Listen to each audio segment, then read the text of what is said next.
திடீர்னு நெஞ்சுவலி ஏற்பட்டதுனால இசை புயல் ஏஆர் ரஹ்மான் அவர்கள் சென்னையில இருக்கக்கூடிய ஒரு மருத்துவமனையில அவசர சிகிச்சையில அனுமதிக்கப்பட்டிருக்காரு அப்படின்ற ஒரு செய்தி தான் இப்போ பரபரப்பை ஏற்படுத்தியிருக்கு. ரசிகர்கள் எல்லாருமே ஏஆர் ரஹ்மானுக்கு என்னாச்சு அப்படின்னு பதறி போயிருக்காங்க. என்ன அப்படின்றத முழுமையா இந்த வீடியோல பார்க்கலாம். இசையமைப்பாளர் ஏஆர் ரஹ்மானுக்கு இன்னைக்கு திடீர்னு நெஞ்சுவலி ஏற்பட்டதுனால சென்னையில இருக்கக்கூடிய ஒரு பிரபல மருத்துவமனையில சிகிச்சைக்காக அனுமதிச்சிருக்காங்க. அவசர சிகிச்சை பிரிவுல அனுமதிக்கப்பட்டதுனால ஏஆர் ரஹ்மானுக்கு ஆஞ்சியோ சிகிச்சை அளிக்கப்பட்டதாகவுமே சில தகவல்கள் வெளியாக இருக்கு. கூடவே அவரோட உடல்நிலைய மருத்துவர்கள் குழு தீவிரமா கண்காணித்துட்டு இருக்காங்க அப்படின்ற மாதிரி ஒரு செய்தி வெளியாகி ரசிகர்களுக்கு மத்தியில ஒரு மிகப்பெரிய அச்சத்தையும் அதிர்ச்சியும் ஏற்படுத்திருக்கு அப்படின்னே சொல்லலாம். இசை புயல் ஏஆர் ரஹ்மான் ரோஜா படம் மூலமா தமிழ் திரையுலகில இசையமைப்பாளரா அறிமுகமாகி உலகம் முழுக்க இசை புயல் ஏஆர் ரஹ்மான் அவர்களோட புகழ் கொடி கட்டி பறக்குது அப்படின்னே சொல்லலாம். சமீபத்துல சில பர்சனல் விஷயங்கள் வெளிவந்தாலுமே அதுல மனம் முடிஞ்சு போயிட்டாரா, அதனாலதான் இந்த மாதிரி ஆயிடுச்சா அப்படின்ற மாதிரி நிறைய பேரும் நிறைய கேள்விகள் எழுப்பிட்டுதான் இருக்காங்க. சரி, மருத்துவமனையில அனுமதிக்கப்பட்டாரே, இப்ப அவரோட உடல்நிலை எப்படி இருக்கு அப்படின்ற மாதிரி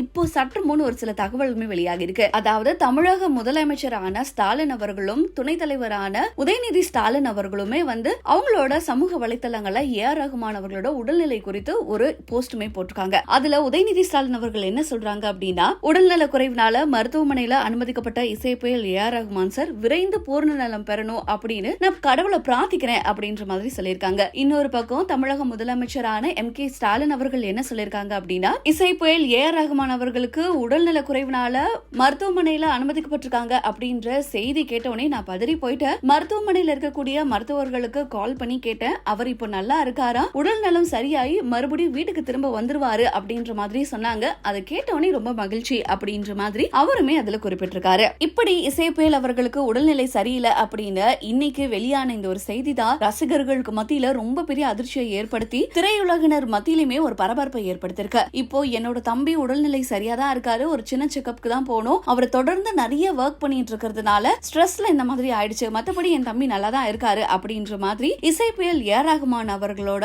சகோதரி ஃபாத்திமா அவர்களும் இந்த தகவலை சொல்லியிருக்காங்க. இதை கேள்விப்பட்ட உடனே தான் அப்பாடா, இசை புயலுக்கு ஒண்ணும் இல்லையா, அவர் நலமாயி வந்துருவாரா, இது போதும் எங்களுக்கு, நாங்க எல்லாருமே பதறி போயிட்டோம் அப்படின்னு ரசிகர்கள் எல்லாருமே ஒவ்வொரு பக்கமும் கமெண்ட் பண்ணிட்டு தான் இருக்காங்க. உடல்நல குறைவினால மருத்துவமனையில அனுமதிக்கப்பட்ட இசை புயல் ஏஆர் ரஹ்மான் அவர்கள் விரைவில் குணமடைஞ்சு வீட்டுக்கு திரும்பி ரசிகர்களோட மனசுல சந்தோஷத்தை ஏற்படுத்தணும் அப்படின்னு சினி சமூகம் சேனல் சார்பாகவும் நம்ம அவங்களுக்காக பிரார்த்திக்கலாம்.